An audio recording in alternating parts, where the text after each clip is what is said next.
full of truth, and you chose us. And why among all many people, Lord, we don't know, but thank you. Thank you for bringing us your son, for revealing your son to us and giving us the faith to trust in him. Now, Lord, we just want to commemorate what you have done at the cross, Lord Jesus, by observing a communion, which is an ordinance that you have, Lord, given. There are only two ordinances that you've given, baptism and communion. And Father, we're going to read uh, 1 Corinthians chapter 11, verse 24, beginning sa 23. For Paul quoted what the Lord Jesus Christ said on the Last Supper with his disciples. So if you are there, 1 Corinthians chapter 11, verse 23 to 26. For I received from the Lord what I also passed on to you. The Lord Jesus, on the night he was betrayed, took bread. And when he had given thanks, he broke it and said, "This is my body, which is for you. Do this in remembrance of me."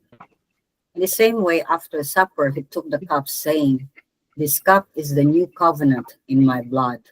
Whenever you drink it, in remembrance of me. For whenever you eat this bread and drink this cup, you proclaim the Lord's death until he comes." So once again, we are reminded that when we partake of this communion, we are not turning the elements into the blood and body of Jesus Christ, but rather we are just doing this as a symbol that the crackers or whatever you have or a bread will not turn into a body of Christ, and the juice So will not karon na turn ta into the blood mag-communion. of Jesus Christ. But rather, we are doing this to remember him, what he has done at the cross. And the second thing is, when we eat and drink this cup, we proclaim the Lord's death until he comes. We continue to do that because there is no salvation apart from Jesus Christ. There is no forgiveness of sins without the shedding of blood. So now that we remember what the Lord has done for us, uh, let us huwag tayo nasa- let's So karon na ta mag-communion. communion na ta karon before anything else kay makalimot niya ko ani later on. So let's just partake of the elements right now. And before we do so, let's pray and thank the Lord from our heart, each and every one of us.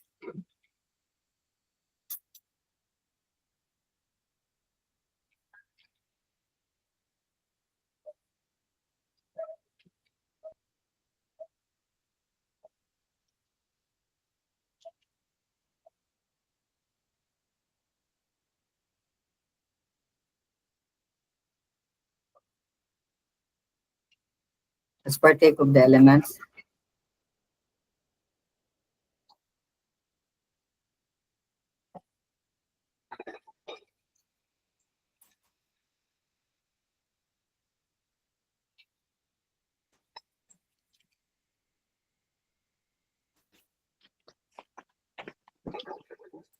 And let's praise the Lord, Father.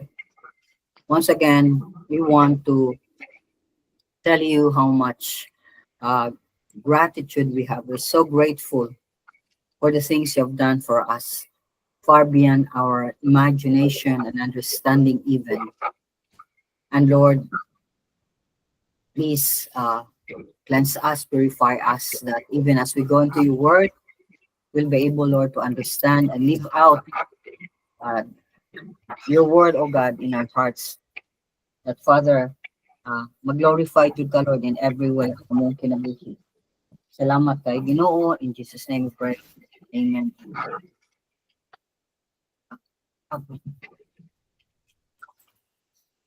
Rodella, palihog i-off imong microphone. Kung kinsa pang uban nga wa ka off sa microphone, please put it off. Kay mo echo si ang pastora. Tempa ha. Asa na siya eh. Huwag ta na sa inyong mga now. I can see you. Haha. But anyway, this is part 2 of our study of Galatians chapter 1, and we are on verse 8 and 9. So there are two things that we can take up here sa Galatians chapter 1, verse 8 and 9. Ang atong major nga theme niini is there is no other gospel. Wadyo'y laing nga gospel. So para di ta maktunglo sa Ginoo, di ta mo please sa tao, di ta maminaw sa mga sayop nga mga pagtulunan. That's our outline. Don't be under a curse, but rather blessing of God. Don't please men, but God alone. So, aside that, there are many people that bring supposedly good news, but they are no good news at all kung dili centered on Jesus Christ. It must be, as we have discussed last Sunday, Christ-centered gospel, dili man-centered gospel.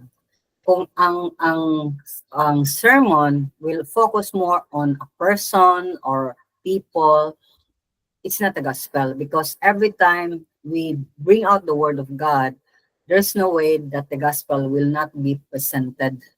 So kinahanglan ma-present yun ang gospel. We need to be reminded again and again. Yeah, we teach ourselves also. We also evangelize to ourselves. We proclaim again and again to ourselves what the good news is.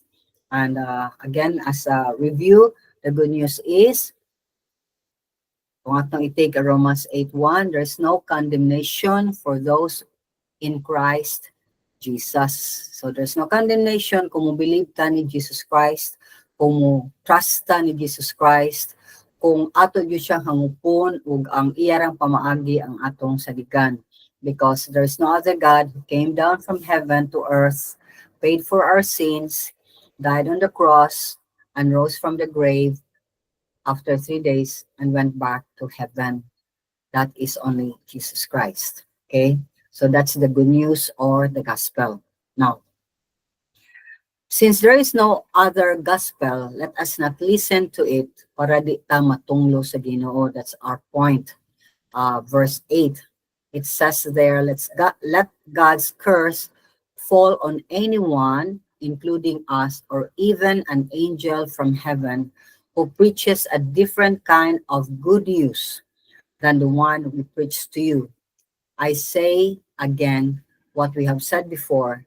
If anyone preaches any other good news than the one you welcomed, let that person be cursed. So, nanhidinhi, murag isog no, murag hard kayo, harsh kayo si Paul. But he immediately gave them a rebuke, no, by saying nga ang tunglo sa Ginoo mo fall on anyone nga mo preach of different gospel. Now, what is a curse? Strong word man siya. It means let him be subject to the divine wrath and everlasting perdition. Ato pa, makita nato din nga kung matunglo ka sa Ginoo, ang kasuko sa Ginoo is on you. So, for eternity, you will be separated from God, and for eternity, ang anger sa Ginoo, ang wrath niya will be upon that person. In another definition of the word cursed, or it also means accursed, it is anathema, or Greek diha sa iyang original word anathema. So if you are cursed by God, you are cut off or separated from God. Okay? But not from the angel, no? Dili ang angel separated unless they really revolt from God. So anyway, you're cut off from the favor of God. So it's very difficult para nako to be teaching, proclaiming another gospel. Kay mamantanong yun ng Ginoo, let not everyone become a teacher, because there is a greater responsibility when you become a teacher of the Word of God.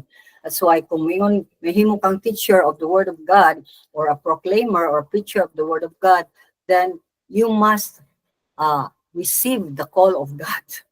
Kay dili jud lalim, no? Dili lalim ang pagtuon una sa tanan, nya dili lalim nga makuyawan ta nga si Mang Bacolord o unsa ba Lord manang to even study. I tell you, people of God, it's not easy to study.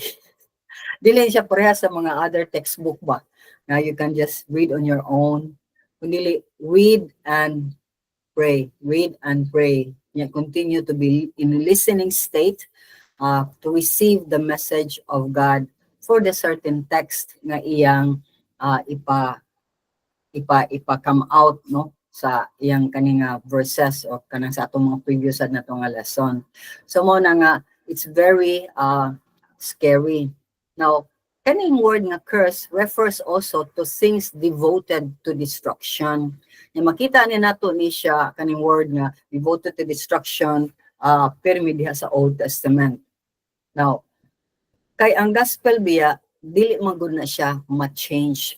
It is as it is. Di siya ma-altered. Dili siya ma-edited by anyone. Yeah. To do so is ma-fall siya under the curse of God. Manang ang false gospel, muli jud people away from God. So muna nga, we need to know unsa man jud ang gospel. Kinsa man jud ang nasentro sa gospel. Unsa may buot pasabot kung akong mudawat sa gospel. Ana ba?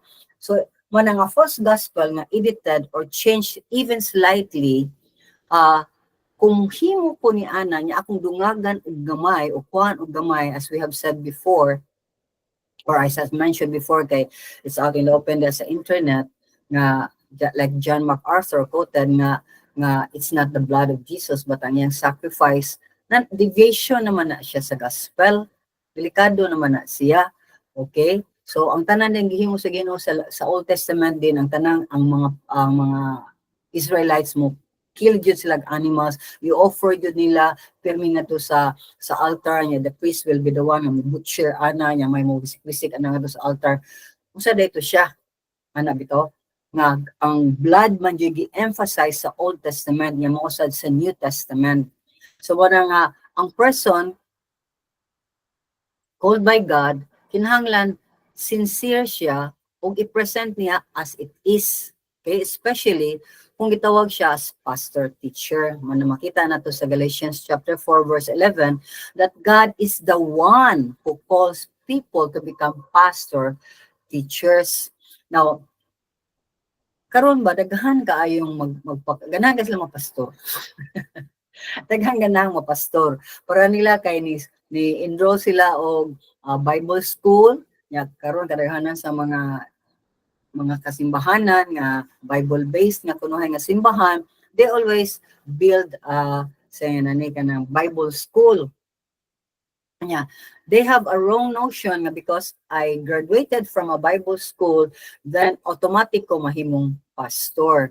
In fact, dagan ko na-encounter sa una nga nagdako sila nga Christians, no? Yung mga tanan ko niya, sa mga kainig ka college nimo, mo-enroll ko Bible school, nindot siya may Bible school na naman siya, kaya ganahan ko mapastor. Ana bitaw, niya gitan-aw niya nga mura siya usa lang ka kurso sa college wherein mo enroll ka, then you become like this. Just like mo enroll ko og chemistry or whatever para mo kong doktor o mo eskwela kog engineering para mo kong engineer.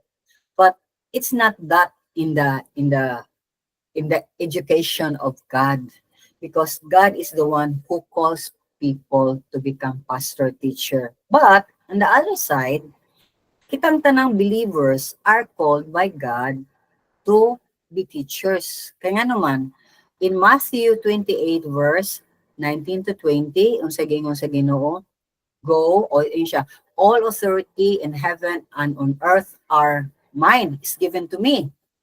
Kay naman ako, Jesus Christ, yan, i-believe mo na ako, go, lakaw mo. In short, be active, proactive mo sa inyong faith, and make disciples to all nations, baptizing them in the name of the Father, and of the Son, and of the Holy Spirit, and to teach them to obey. Sa ito pa, those who receive Jesus Christ, we guide them, we mentor them, and teach them to obey everything God has given us. So we pass it on. We pass it on. Yun na to nga i-keep ra na to ang knowledge of who God is and the salvation that God offers for everyone. So in that aspect, yes, mo teach ka doesn't mean nga inanan jud kag Bible school and etc. No, let God use us, each and every one of us. Okay? Because God can always use anybody who is willing to be used by Him. So at the same time, ang Bible is full of warnings against false teachers nga nagdala og false doctrine or teachings. Giklaro ni Jesus Christ in Matthew 24:24 to 25. Ningon siya, for false messiahs and false prophets will appear and perform great signs and wonders to deceive, if possible, even the elect. See, I have told you ahead of time. So makita na to din hingon ningon siya nga nay mang-appear gyud nga mga murag misaya sila, mga propeta sila, kay mahimo man sa sila signs and wonders. So not everybody who performs signs and wonders niya kunuhay, nag-teach from the Bible, are really true prophets. Kaya prophets is a proclaimer of the word of God. Messenger was ng prophet.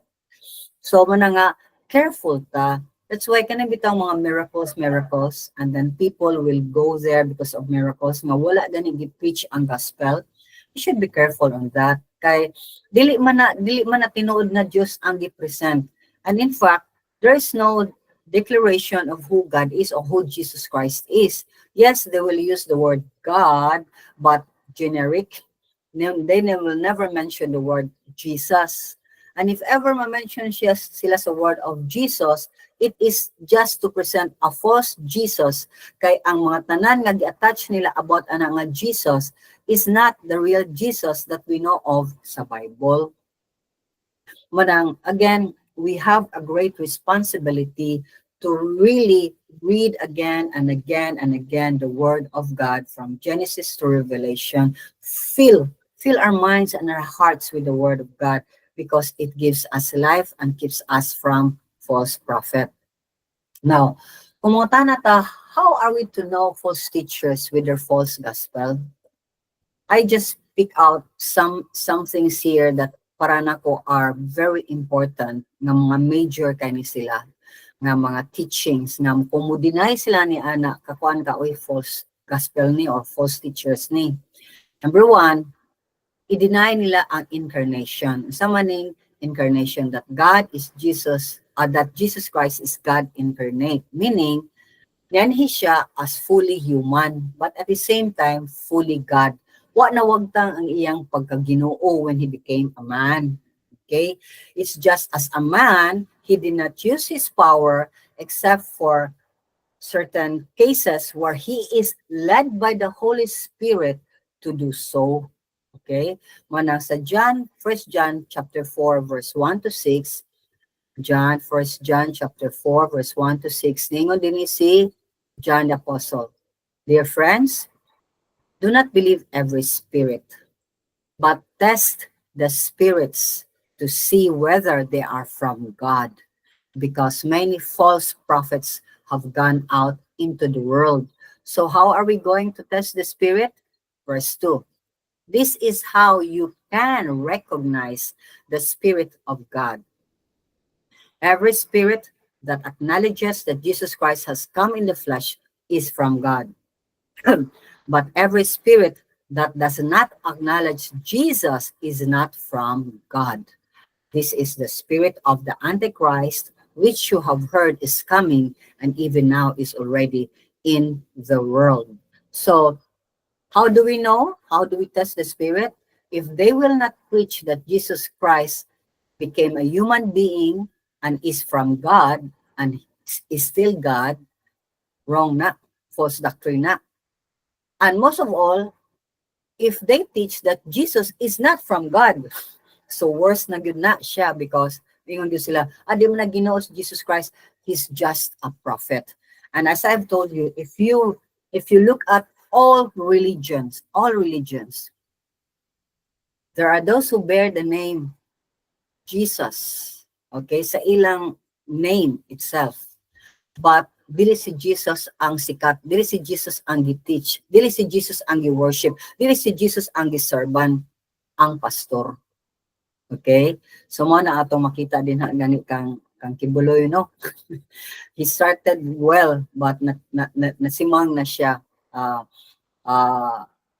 Even some other groups right now, and every religion lagi, including our religion as Catholic, we see, yes, he proclaims Jesus Christ as the Son of God, but he's also the Son of Mary. Mo na nasimang na ta, Son of Mary, therefore Mary is the mediator and not Jesus Christ. So grabe kay mo kuan mo pasudsud ang yawa nga mura kag insakto manang if we don't really understand the whole context or the whole Bible, the whole counsel of God, masimang jud ta.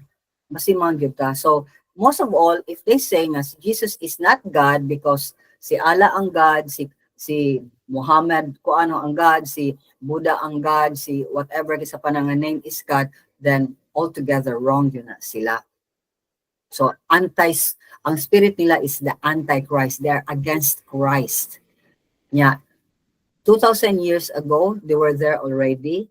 And most of all, sa atong time, nag-anam og kadaghan. As I have told you, there are many world-renowned nga mga pastors where their teachings are solid jud kaayo, and then suddenly, karon sila, they are departing from the word of God. Okay, so the second way we know a false teacher or false doctrine is they do not continue in the teaching of Christ. That's why I've said kaning mga kulto, they start well, Christ and the Bible.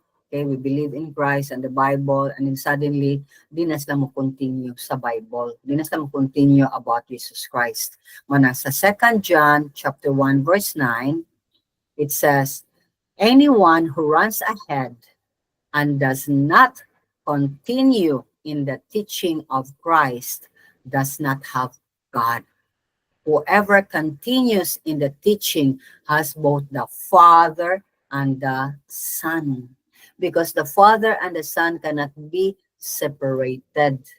And if you believe in the Father and the Son, then you will believe in the Holy Spirit as well. So number 3, false prophets are heretic and deny Jesus Christ. 2 Peter chapter 2 verse 1. But there were also false prophets among the people, just as there will be false teachers among you. They will secretly introduce destructive heresies, even denying the sovereign Lord who brought them, bringing swift destruction on themselves. So makita na itong progression.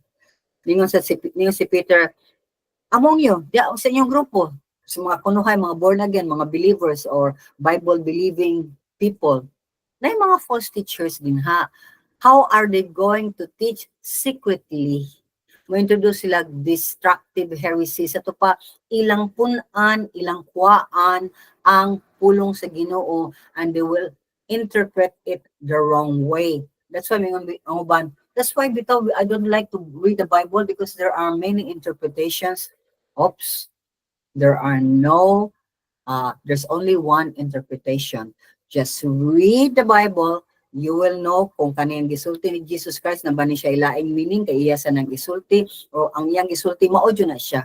Because in general, the Bible is literal. Kung sa gisulti mo na siya, when Jesus Christ said, I am one with the Father, He means I am one with the Father. I'm one with the Father, but the certain God must come in, and you must worship that prophet. You must do these things to really reach out to God the Father. Not necessarily me. So ilang ito is sila bang kuan og gagmay ba? Na ningon lagi ko nimo. Kani siya clear ka ang glass, di ba? Butang lang ni siya pure water, okay. Pure water ni siya. Kung pure water ni siya, wala na yung kulog.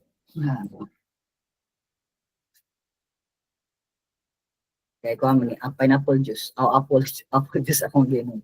So kung kani siya, kung anak ko og daghan kay nga tubig o balihon na to siya mulighten jud ang iyang color. Pero kung giusab ni nako nga ang tubig siya, yung butangan na kung gamay kaayo nga apple juice, musab jud ang color. Mosad kita, if we allow false teachings to come into our minds, through our ears, malibog na ta sa atong mga gitukuan. Because especially, kundi pa ta rooted and grounded in the Word of God. Kaya para sa tanong, nga dili rooted and grounded, wala siya naka-spread umayo, hindi siya tsalawom, ikabira ni mo, tang-tang dayo na siya. So mo na nga, lingon din hingak, ang kaning mga tawhana, they deny the sovereign Lord who brought them. Ito pa nakailas sila sa Ginoo. Ngayon, kalitlag bali. Ngano man na sila. Okay? Bitaw, ngano bitaw ng mga, na may mga born again mo kalit o bali. Sa ako ra ng opinion, they have never totally surrendered to God.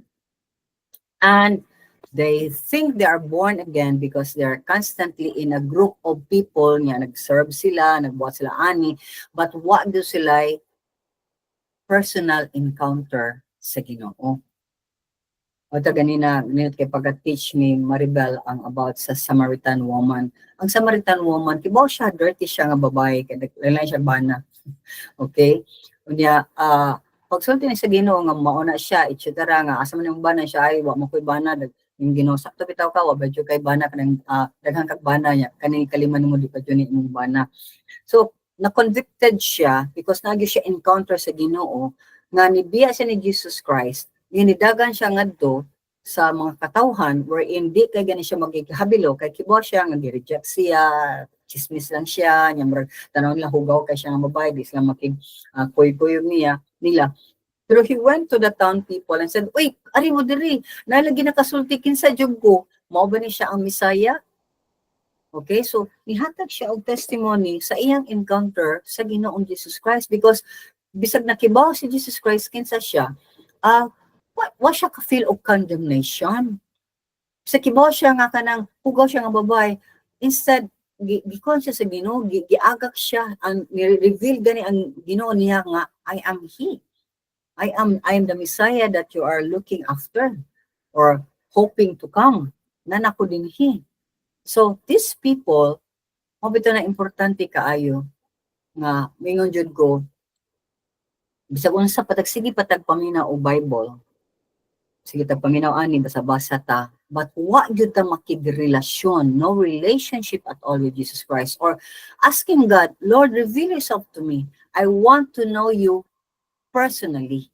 Because God can always personalize ang iyang pakighimamat nimo. Na you can really say, I really met God. And the moment you have that personal experience of meeting God, yes, wako ningon ma-perfect dahil ka diha, process gihapon siya, but immediately, na-joy dako nga transformation sa atong kinabuhi. Di yun mahimong walay dako nga transformation niya, katong mga gagmay gahay na nanay na kuha sa Ginoo, kiskis sa Ginoo. Okay? So mo na nga, these false prophets that brings false gospel, they never really embrace God and make God their Lord. They are just serving themselves, being in a certain group to gain favor, makaila sila kinsa ng mga tao din ha, kay mamaligya ko din he, mo na siyang business connection, kataganan anak ba yan, at the same time, kanang I bring my story, nga luoy kay ko, publika ay ko, so, namami grupo nga ingon ani, so may sulyadain ko, nga kumbana, palahubog, or whatever, yung luoy kay ko, na ako yung mga anak, so kailangan ko permit, receive ko for free. Ano ba, dagdahan kayo mga anak ng mga tao. So, but most of all, these people will really do anything and everything for themselves, for their gain. Muna ngayon din God will bring them into a swift destruction.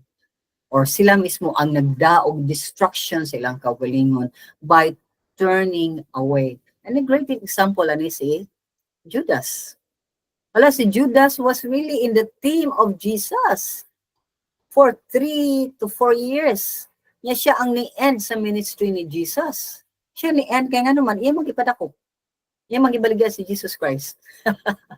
Yeah, with all the miracles and with all the teachings, front pa jud kay siya pirmi. Kasi sila ang mga disciples, sige, bayad matudloan ni Jesus Christ, and everything that we read sa Gospel from Matthew, Mark, Luke, and John, it's the account of the ministry of Jesus Christ, his life, and his death, and his resurrection. And front seat kaayo si Judas, and yet naka-afford jud siya baligya sa Ginoo. Because he was not there. Why did siya na-convince? Why did not change ang heart? Even some miracles nga yan nakita. And in fact, he saw God firsthand, although not the same privilege nga nakuha ni Peter, James, and John, nga nakikita agad sila nga na-transform si Jesus Christ into really who he is in his glory on the mountain. Okay? So, mo na nga, it is very important pang ating suunan na kita mismo will really ask the Lord always, Lord, please, like ako, even from time to time, I ask the Lord, Lord, please i-confirm, I know imo mo po, pero can you do something to confirm nga, Lord, I'm really yours, nga Lord, apit ko sa rapture, Lord, ha? Anang bataw pag-istorya dyan ka niya, ang Ginoo will just do things. He will speak to you through His Word when you read, or doon ay mga circumstances, or doon ay mga teachings, madugog di mo ba, ang Ginoo will use that to speak to you.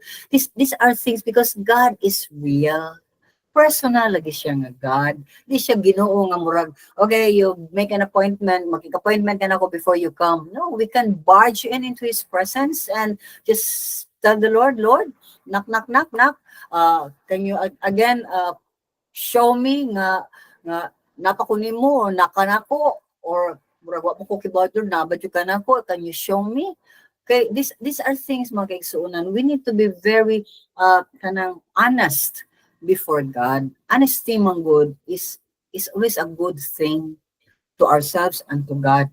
Kung usahay muratag na wani sa mga problema, we can always ask God, Lord, can you show me, or can you do this, Lord? Because karon murano ko gadawat ko, Lord, kung imo ba ko o dili, especially when we commit sin, di ba? That's where the enemy will attack us. Mo nang importante sad again, ha, when we sin, immediately repent, because kung dugay-dugay tag-repent din, ha, mabira na taglain ng mga teachings. Okay, di mataganahan pailabot sa atong mga sikreto, atong ipamuhat. So ari ko dire, kamang kuglain nga grupo, kamang kuglain nga sani fellowship, because here this lamang hilabot ang pastor. So mo na itong makita dun. Now, number 4 is kaning mga false teachers mo fabricate of stories. May kaming istorya mo nang si Peter again in 2 Peter, in his second letter, chapter 2, verse 3. Ningon siya, in their greed sa ilang kadaw, these teachers will exploit you with fabricated stories. Naghimo-himog storya. Bunatuanon pa, mga labod sila. Wala din yung mga patakang istorya. Their condemnation has long been hanging over them, and their destruction has not been sleeping. So, know that God will deal with these people. That's why we need to pray also for those at the mga family members na Christian sila, pumuro mag-klaro nga puro narbas, tas mga ministry, nga nagkatan-atan na sila, Lord, ika rin nakibaw. Ang ginawa dyan nakibaw sa heart sa tano. So, ato ina dyan ang ginawa nga, Lord, please, as you have proven to me and showed to me, confirmed to me time and time again, imo ko, please do something. You also tell me, Lord, na klaro dito ang iyang kaluwasan, or you're working in their hearts right now nga one of these days makadungog lang mi nga moingon sila they will praise you, be grateful to you, and they will say so many things proving nga nanagud sila nimo. Okay, so kanang mga kusog kay mo himog mga istorya, di lang ta maminaw, labi na kung iyang mga istorya is puro butbot, labod kaayo nya wala sa Bible. Daghan jud kayo mga may gifted kayo sa istorya, but their teaching is not really in the Word of God. Kung naamagani mo gamit lang sila gamay ng mga Word of God, ng murag ilang i-attach sa ilang sermon kuno hay. Pero wa nila gi-exegesis ang word of God. Wa nila gihimay-may, wa nila kuting-kuting unsa man siya made of, ano yun, unsa may flour nga nadinhi, sa nga klase nga mantika gibutangan niya. Wala nila himay-maya. Okay, wa nila gi-scrutinize ang word of God. Now, worst of all is these false teachers or false gospels are focused on health, wealth, prosperity. Puyaw kanis lang mga tawhana o kani nga mga false teachers o kani nga gospel niya. Dagahan na ba yung kayong ganahan ani ng mga tao nga mudugok din sila ana nga kay ang teaching is kung dili ka healthy, dili ka saved. Kung pobre ka, di sad ka truly saved. Okay? But let us look at the life of Jesus himself. He came as a very poor person. Okay, mentasig. Jesus man na. Okay, nag-disguise siya or mayang i-choose nga na siya para makarelate ang kadaghang mga tao. Okay, sige. Marita sa mga disciples ng Jesus Christ. Especially Paul. Paul was a well-educated person. So kwarta-kwartahan sila. Okay? Even sila si Peter. Mingon ta, di man ultimo nga mangingisda si Peter. Okay, medyo kwartahan sa si Peter sa pagkamangingisda. Pero they left everything to follow Jesus Christ. So meaning, kung kakita ka ita unsa jud gadako sa gihatag sa Ginoo na tumingon ta, oy Lord, kaning tanan na nako imo na pwede na akong biyaan. I can just go on my one jacket, one t-shirt, one everything. Tapot lawas silang ko. And then I will follow you because that's what the disciples were doing. So, dili na tinuod nga kung dili ka healthy, kung sakiton ka, pero you are not really saved because your God is not Jesus Christ. He's King. Niya dapat dato ka because He is King. Wrong jud kay na doctrine. Okay? But of course, there are people nga gi-bless sa Ginoo, but there are people also nga gitawag jud sa Ginoo nga inana lang ang ilang life. To prove, to show na even inana siya, to survive na siya. Because it's God who's taking care of that person, especially if God calls you. Tagsarasan kaayo, kanalagay mga pastor nga dato na kaayo, mintangan, kadaghan sa mga dato kay sila, nga dato sila, ano man kaha, because they teach that. If you give your money to the Lord, etc., but actually not to the Lord, to me, anak man na ang teaching God. So mo na nga, even kaning G12, I will advertise you ko ana, especially sa mga bata. Dili ko sukay ang G12. Manguha sila mga bata. Mga batanon nga mga high school niya. Diba ka mga high school, mga wapa kay, di ba settled ang mga mind, niya, hurt ka ayo, broken kay mga kabataan, din offer nila og job, kay ako nang recruit ko, kay dato man sa ko niya, napakadaghang mga bata-bata under me, etc. Patrabahoon, only, ang ilang kwarta is, will go to me and go to my pastor. Nag-pyramiding sila actually. Okay? So, daghan na kay mga kabataan diri. But still, progressive ang ilang work din na nagustay school. So, nga careful yun ta. Kaya nga no, mismo si Jesus Christ, nisulti na to, ani, do not store up for yourselves treasures in heaven. Matthew 6, verse 19 to 21. Ayaw mo pag-store og treasure on earth, kay ang moth, ang vermin will destroy, ang thieves will break in and steal, but pag-store mo sa inyong kagalingon treasures in heaven, na walay makakawat, walay mga moth na makadaot ni ini, walay mga bakukaw, ilaga mo kit-kit ni ini. For where your treasure is, kung asa imong treasure, na din ha ang imong heart kasing-kasing. Kung asa ka naka-focus karon, naa din ha ang imong treasure. Kaya naman mong heart, invested man kay kaana. Now, the other thing that we can know that this is a false teacher is lifestyle. Ang ilang fruit ang ilang kinabuhi, lifestyle nila says it all.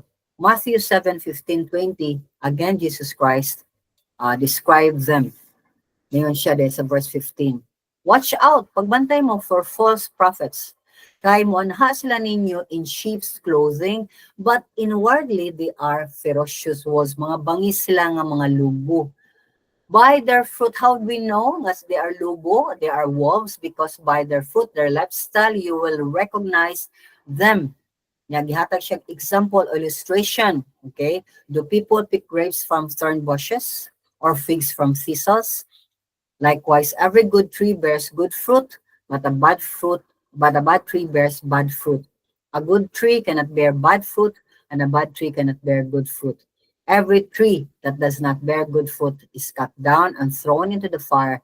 Thus, by their fruit, you will recognize them.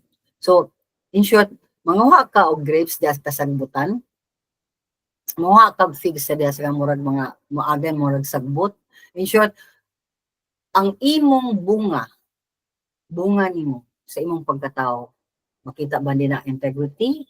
Makita ba ng honesty? Makita ba ng respeto ka sa matagkatauhan, that you are after the other welfare more than yours? Willing ba ka mo sacrifice? Nga to makita. Kay kadaghanan jud ani mga false prophets nga magdala og false teaching is to gain. May kasi mamaba ba niya, mga daghan sa kay ganahan kay palapala, ganahan kay ganang murag daygon pirmi, etc. Nga ganahan kasi, uy, kukuan ko sa imong kuan, kagwapa ko sa imong anak, uy, kuan, you look very nice lagi karon, uy, imong kuan na niya, daghan kay ganahan mo na ng mga katawhan. So they will be bringing people to them nga ganahan kay pirmi huwap-huwapon, ana. Yes, kaning mga dali kayo nga huwap-huwapon nga mga tao, dali na kay na mudugo, mana na nga kibaw ka sis, kibaw ka brad. Balisod jud ko pa eskwela sa akong kuan doon. Uy, sa akong mag-college karon ba? Ana yang mga tao diha sa mayang pang-preachingan. Pila man din ang kuan ba? Dako lagi, brad. Uy, kuan, ano. Oh, ato na ang tabangan, brad.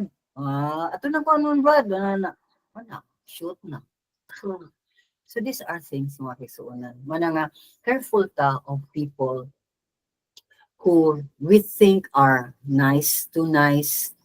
Nya, saan na ito pakibangan nice good siya by their lifestyle. Okay, so ang great problem lang of many people, di lang kay ma-shoot sila og false doctrine, false teaching, is that mo please sila sad og tao. Kung kisa itong nag-mentor nila, anang murag i-idolize sila, himon lang murag Ginoo. Mo na grabe ang mga tao nga ma-shoot jud sa mga wrong doctrines. So in other words, narito sa second part, do not please men. Kaya the moment we please men, we easily fall to a false gospel.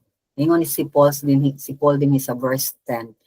Obviously, I am not trying to win the approval of people but of God. If pleasing people were my goal, I would not be Christ's servant. So naghimo siya example si Paul sa iyang kagalingon for Christian leaders to follow sa katong mga churches nga iyang ipamuha sa province of Galatia. So in short, ningon sad siya din sa mga tao din ha, nga naminaw silang mga pastors o silang mga elders, ayaw mo please nila. Kay ang real pastor, ang tinod nga pastor, di siya mahadlok, mutawag og sala, nga sala gayud. Kay kadaghanan sa mga pastor, di man mo badlong og mga katawhan nga ilang gi amuma. Di sa matawag sa mga sala nila.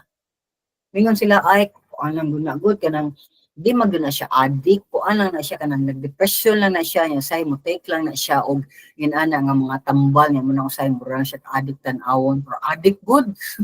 Okay? Ano ba? Di man na siya just like now.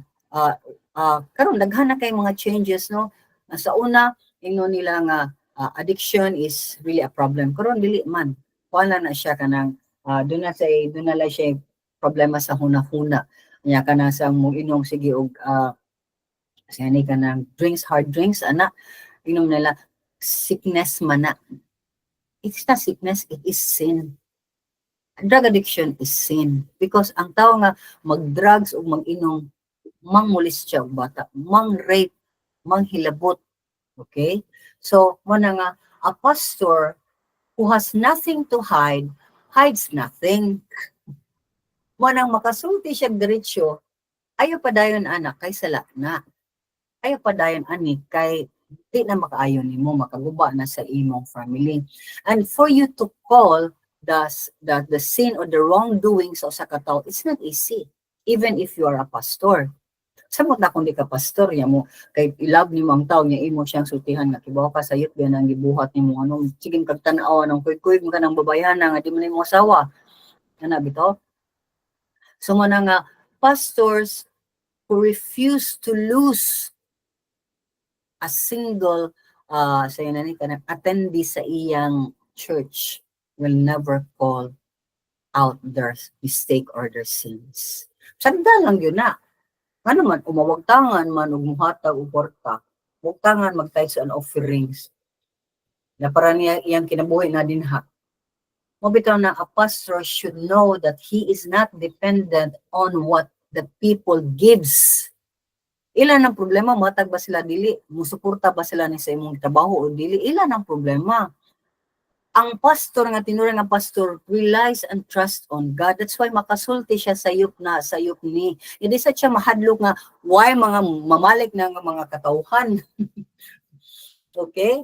So mo na nga mo nang makita nato si Paul nga immediately gitawag niya ang sala sa mga Galatian churches nga ni turn around to a false gospel.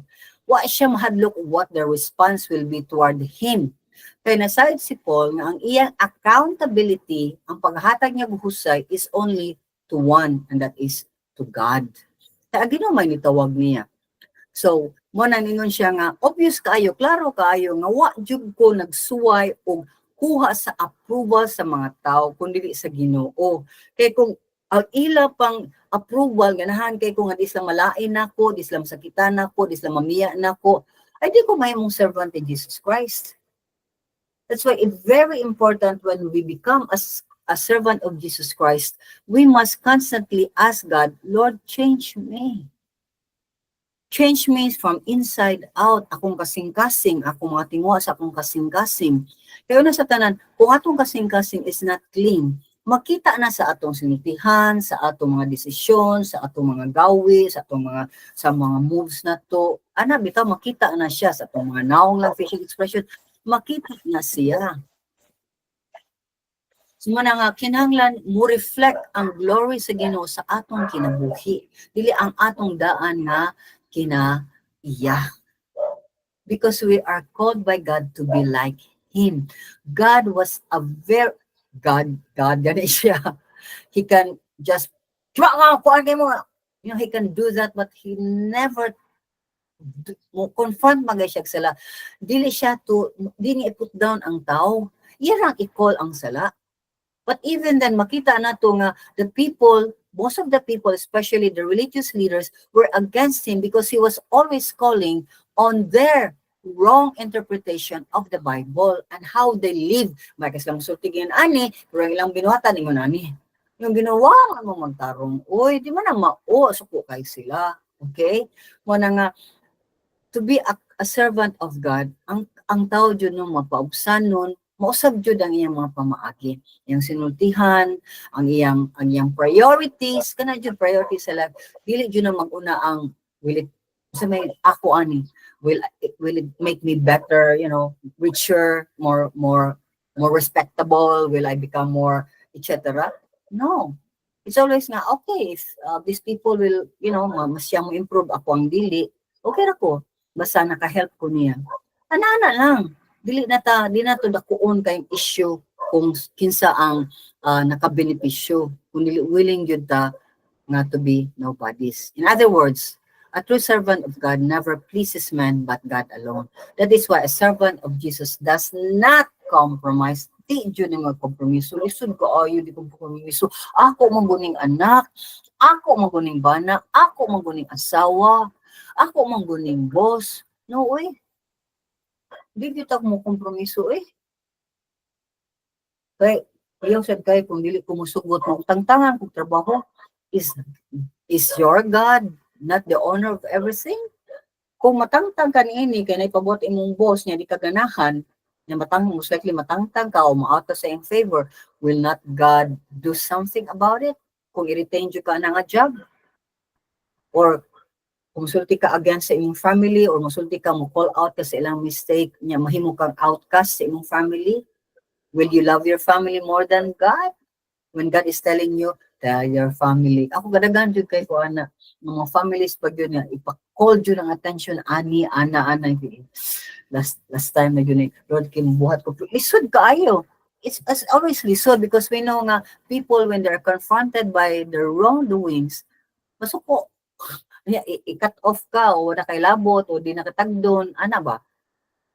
Manang on the other hand, mutanaw gyud ta as congregation, as people that are receiving teaching for a certain people or a certain person, please, di ta mo idolize o pastor. Okay? Or di sa ta mahadlok niya, ay, di lang ko, mahadlok mo ko ni pastor. Dili ta mahadlok, kung mahadlok mo kang pastor. Di lang siya ginoo. Masarap may mabuhat ni pastor. Okay? Kung samaan niya tao, di ka ganahan pa correct. Now, remember, the pastor is also made of flesh. Makasayop sa na siya. Manandi niya to i-idolize. Manandi sa tang scrutinize kayo nga, tanaw na to pero may mga sayop niya, makalimot lang ta sa mga iyang gipamuhat na maayo. O ka nang dapitan, ang Ginoo nag-work pa sa iya. So, give him room for error, room for, development. Kaya nobody is perfect among us. The process pa biya sa Ginoo. Sanctification process is under construction biya ta. In other words, okay? So, mura tagdaan nga nindot kayo nya tataod na nailungag dinhi, na nailibaong din ha o i-construct na sad. Okay? So mo na nga kanang mga pastor itawag lang na sa Ginoo by God to serve him through the people. So, ni-serve siya sa Ginoo through the people. Masa nakita when we say, I serve God, nobody can serve directly to God, kaya di mo siya makitaan, but through people. Through your family, through your children, through your husband, through your wife, through your community, whatever, etc. Me, I'm called by God to serve Him through the people, but a group of people, naman yung group of people, ito ako balik sa Ginoo, the group of people na ako sa sports. Okay? So, mana akong mga classes mga tao nga I have to work with. Ra akong kasing-kasing ganahan pa kayo usa ka ko makalugar no ganahan kay ko tulingkuran to katong mga helper sa eskwelahan that I'm serving right now nga murag relate sila in taon nako. Kay relate man ko nila. Nagdaganan sa mga sudin na mga dato biya na yung mga anak mga dato. So sila mo munagad nako anak kay mo level down masad ko nila. So in Lord nagkahimo nako og connection. Mahimo ba ka na after mag-classic, whatever, Lord, we can sit down and just talk about you. Daghan kay kung mga ganahan nga sit down nga makatawhan niya, tinitraton. But I want only to go where God wants me to go. To see only what God wants me to see. To hear what God wants me to hear. And to desire what God wants me to desire. Doon ako mga desire sa manubra dyan umayo. Ginoon din. Ngayon na mahimo, ganahan pa dyan kaani, ganahan pa dyan kaana. Inan ako kaalig-alig din sa But praise God, kibaw na ko muhunong kay kibaw ko nga if God is not saying yes, I should not kay ma-burn out rasan ko. Okay? So in summary, atong i-close. Si Paul, nag-call siya sa attention sa Galatian churches nga ni turn away, nga ni defect, nga nanimong disloyal from God, nga nitawag nila to live in the grace of Jesus Christ. How? Kay ni defect sila, ni ato sila laing gospel, nga di dyo tinuod nga gospel. Now, for anyone nga mo teach of false gospel, even sa mga apostles, pinumdumi, ma-under sila sa tunglo sa Ginoo.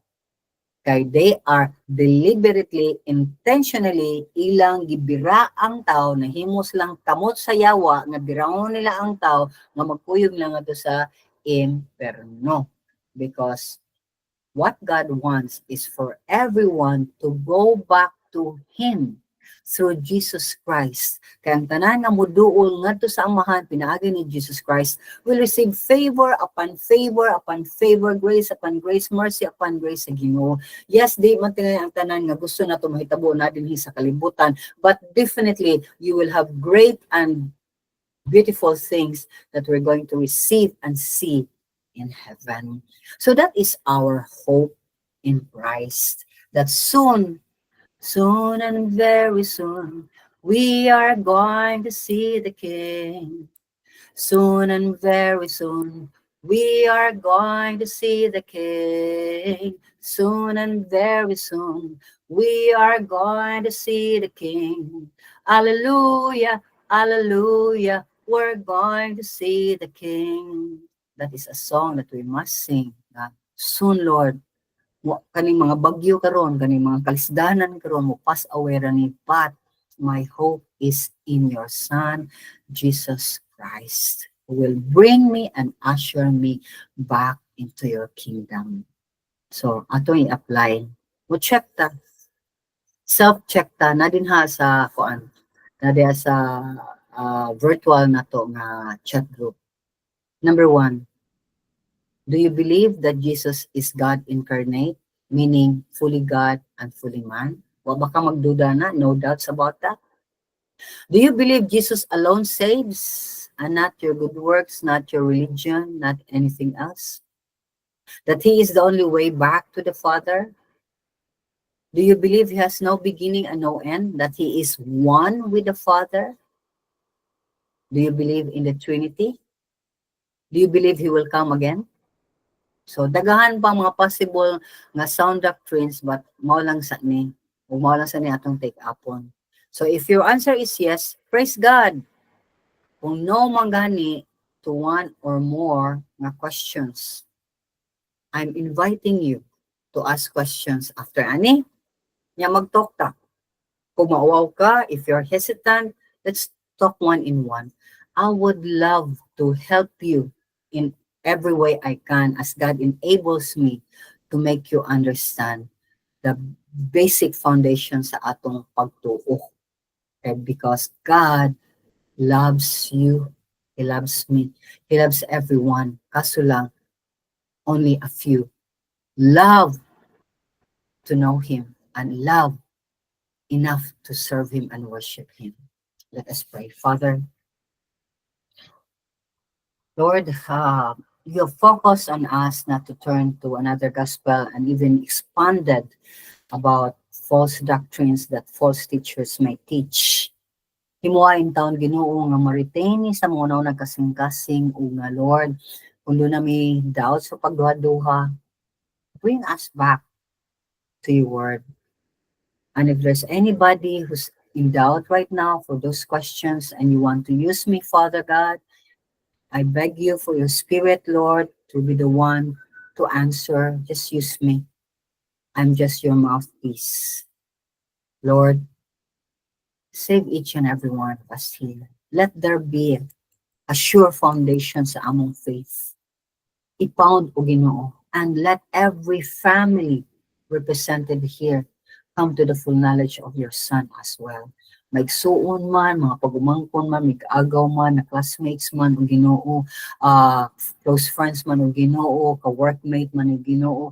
Lord, you know who they are. We have so many friends, circles, and families and relatives, and yet they are not saved. May you cause them to know you, please, Father, and let your light shine. Use us to teach them, and start even with Bible reading, Lord, as I'm lifting up also, Lord, the kids that I'm doing Bible reading before me mag-volleyball, cause them to see who you are. And may they really come to the knowledge of your Son, Jesus Christ. Especially those nga nasigis simba ko sa lang mama, sa family, pero Lord, kita ko, asa kasabot. They don't really know you. Lord, grant the people that we're lifting up to you hunger to know you. They are miserable right now for whatever reason, financial, relationship, like crisis sa family, health baka nga problem, Lord. You know, you are a master of turning things around for them to call upon your name and for you, Lord, to immediately go and to run to them and tell them how much you love them. Father, please, oh God. May daghang mga apo na gani, Lord. Apo sa mga apo, Ginoo, as we are on the pre-departure area. Salamat kay Ginoo for always being there for us and loving us.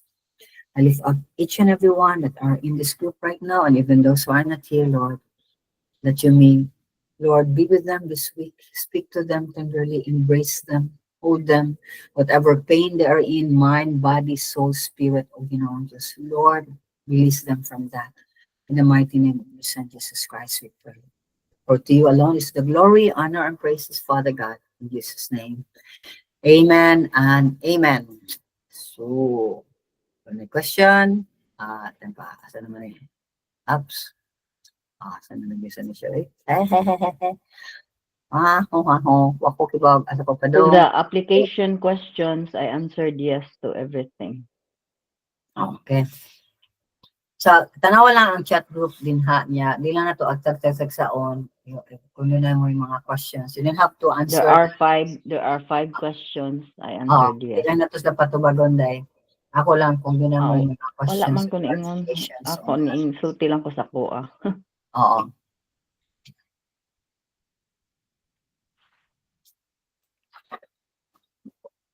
So, anything?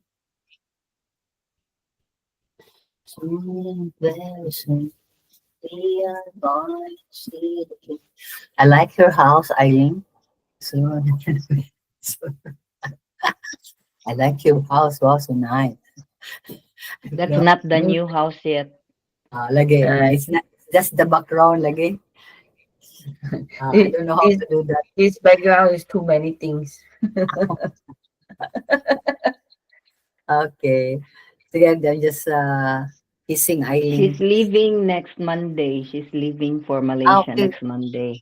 Next Monday. Sunday. This month. Sunday. Sunday. Next Sunday. You So said June 9.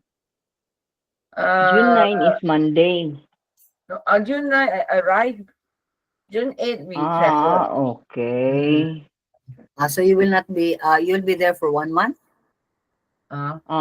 So you will not be able to join us then? Yeah, for 1 month. No more. This time, I think if I at home. Yeah, I hope you can join. Let's pray for Eileen. She's going home to her country and family, that God may use her to really bring the gospel there, open doors for her to share the gospel, and boldness for Eileen as well. I'd like everyone to just one sentence. What will you ask sa Ginoo? Say, ask mo sa Ginoo for Eileen. Yeah, just pray for that. One lang. Okay, start ka sa Almighty God, our loving Father, I pray that you will use Eileen mightily to share the gospel to her family members. Remember, Lord, they are Buddhists, but nothing is impossible to you. You were able to turn around Paul, who was a murderer. So I lift that up to you in Jesus' name. Amen. Amen. So, Ban, what is it that you want to ask from the Lord? Daghan possibility for Eileen. So, sa tayo mong ipangayo dahil sa Ginoo dahil? Open door? Ako gospel, that the Eileen will be able to share the gospel. Okay, so sa iyang pag-share sa gospel, ang sige kinahanglan ni Eileen. Pray for it. Clue na. Mas may kinahanglan ni Eileen. Yeah, just pray. Okay. If ako kay I wish and bless. I pray. I pray. I pray, Elvira. It's okay, Elvira. It's okay. I wish you happy birthday. Pray ta sa Ginoo. Sa may pangayon sa Ginoo for Eileen. I pray to God that Eileen will be safe always with his family and find a very good home for her, and then everybody will love her. And I pray to God that she will not leave us also, and she can attend anywhere she goes. She is there. In Jesus' name I pray. Amen. Di mo nag-ipakyaw, Elvira. Di na nakapray ang uban. Usa lang. Kay Kwan ba yan naka Sundays? You're Okay. coming back July 9, Eileen, no? So that's how many Sundays? Okay. So let's That's continue lang sa Sundays, for 5 others to Sundays. be able to pray then. Anyone who pray for I Eileen? pray I pray for Eileen mm. to reciprocate what God's message for her to her family. Yes, thank you, Lord. Receive your message. Others. I will pray also to Eileen that For to Eileen. trust God always Mm, and leave to God everything in your life. yes. Amen. Mm. Nauding, Rodella, anything you can pray for Eileen? Dagan pang ipa-pray for Eileen. Oh, I Tapos ka pray na. that I pray for Eileen to be strong, vocal, and that she will not have doubts, Mm, that nobody in Malaysia can create doubts in her mind or contaminate her mm, what Mm. she has mm, thought and what she has already believed in. I pray that she will be always strong in her faith. Going Amen. there and back. Strong in the faith. Amen. Rodella, something you can pray for Eileen? Okay. I pray Mm, to God that Eileen to live in close fellowship with God, Amen. experiencing His presence and seeking His Amen. guidance. Amen. Yes, murag si Maribel is not here, nagpaan with the chicken. Father, yes, Lord, we praise you and we thank you for this opportunity that you have given to Eileen to go home with her. I pray, oh God, that Per will not have any attacks or whatever, Lord, that she will be in good shape to enjoy the vacation Travel. there in Malaysia. There'll be no emergencies that will happen, Father. And both of them, I pray for their good health, Lord. And even for the families, that Lord, Eileen, just give Eileen, Lord, a good break with the family, that all of them will just enjoy her presence and her also, Lord, enjoying the family together, Lord. Wherever they will be, whatever plans they will have, let it be yours, not Eileen. And cause her, Lord, to Not be best. what you're discerning. Give her discernment in all things, especially in expenses, Lord. We pray, Father, that you give her wisdom, what to say, when to say, Lord, and Lord, wisdom in all things. In their stay there in Malaysia. We pray also, Lord, that even as they travel and be in the plane, please, Lord, and even in Malaysia, because there's an outbreak already, supposedly in COVID, and even here, monkeypox is already here, even closer to us in Cagayan, and there's in Iloilo. And Lord, please don't allow them to be infected by this. Whatever viruses, bacteria there is inside the plane, please don't allow them be their shield. Oh Lord, protect them from all forms of evil, from all forms of harm, from all forms of sickness that may contaminate them, oh Lord. Even from families, oh Lord, for there will be a lot of embracing, there will be a lot of really close communication and kissing and hugging, Lord. Father, please protect Eileen and prayer, Lord. Salamat kay Ginoo sa kinabuhi ni Eileen. Salamat, Lord, for drawing her closer to you. We pray, Father, that Lord, her heart will always be on you and in you, Father. Dili mawagtang si Eileen, Lord, sa iyang vacation, but rather, Lord, she'll be a light and a salt wherever she will be in Malaysia. Father, we just entrust them to you. Salamat kayo. In Jesus' mighty name we pray. Amen. Amen. Amen. Okay, so anybody who needs